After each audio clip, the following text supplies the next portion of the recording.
I took the top 8 comments from my last video to convince you why Russia is not as bad as you've been told. From bold statements to genuine concerns, I'll be breaking it all down in this action-packed Q&A. Let's go!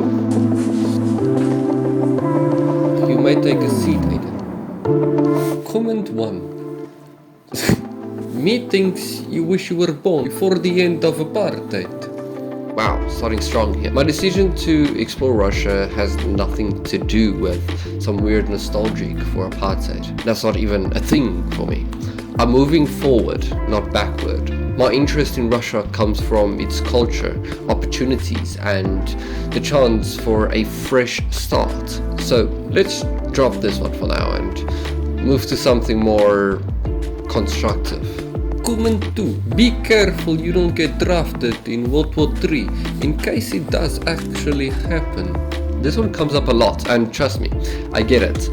But as a foreigner in Russia, I'm not subject to conscription. Draft laws apply to Russian citizens, not visitors or expats. Unless I decide to become a citizen, which is not in my immediate plans, I'm safe from getting called up. And let's all hope World War III never happens. Okay? Let's be talking to a wall. Comment 3.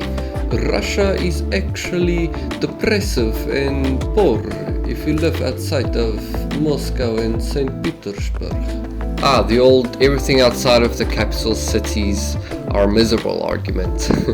I'm not denying that rural Russia can face challenges, but it's not all doom and gloom. Cities like Kazan, Sochi and Yekaterinburg are thriving with opportunities, culture and beautiful landscapes. So don't worry, I'll be exploring these places to show you what life is like beyond Moscow and St. Petersburg. And quite simply, every country has its good and bad. Comment 4. Another YouTuber makes the case that Russia is on a war economy.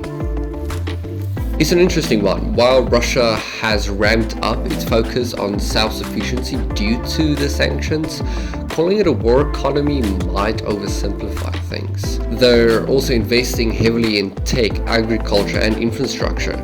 Russia is complex, and I'll make sure to keep exploring this topic, bring you a balanced view.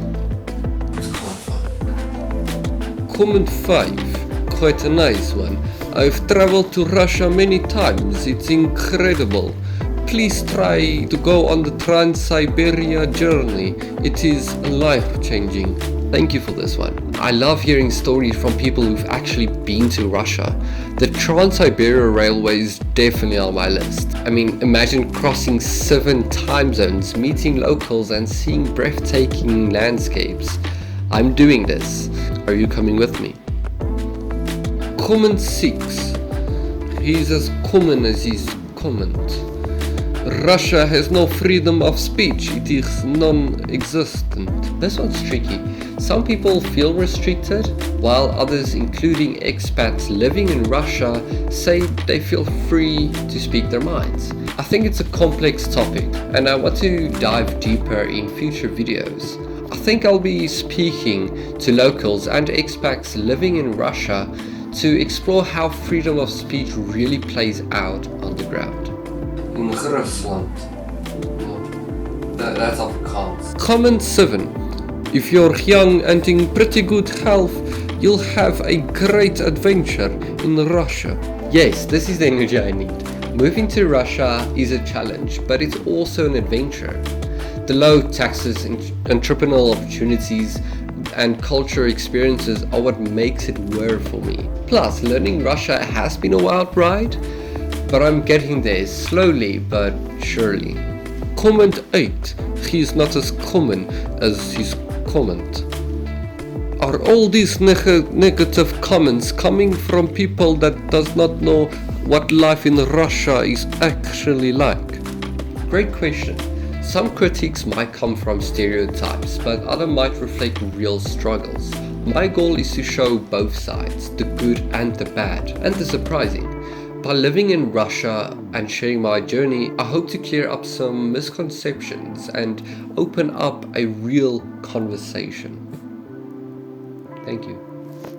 I hope this video provided at least some insight to keep an open mind. If you want to keep the conversation going, make sure you comment down below. Let me know. Thanks to Welcome to Russia for supporting me and providing some insight and supportive help as well. Until next time, poka poka!